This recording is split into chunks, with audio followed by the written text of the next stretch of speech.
এর মধ্যে একদিন অফিস যাওয়ার সময় তুমুল বৃষ্টি হচ্ছিল, রাস্তায় অনেক জল জমে গেছিল। অফিস ছুটি হওয়ার পর যখন বাড়িতে ফিরছিলাম তখন বৃষ্টিটা অনেকটাই ধরেছিল। এই বৃষ্টির দিনে চা আর কফির সাথে কোনো কুকিজ বা বিস্কুট খেতে বেশ লাগে। বাড়ি ফেরার সময় এই ফুল গাছটা দেখতে পেলাম। তোমরা জানো এটা কি ফুল? বাইরের বিস্কুট কুকিজ খাবো না বলে তো ভাবলাম ঘরেই কিছু কুকিজ বানিয়ে নিই।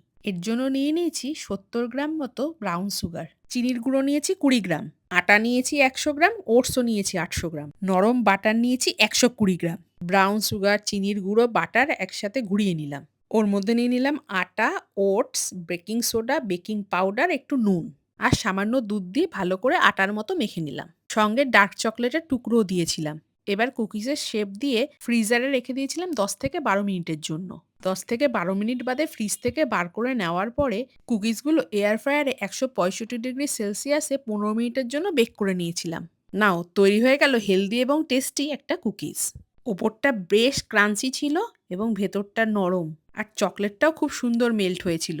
ইনি তো আবার হেলদি জিনিস খান না, ওনাকেও কিন্তু খাইয়েছিলাম, তিনিও ভালো বলেছেন। পরের ব্যাচটাতে চকলেটটা একটু বেশি করে দিয়েছিলাম।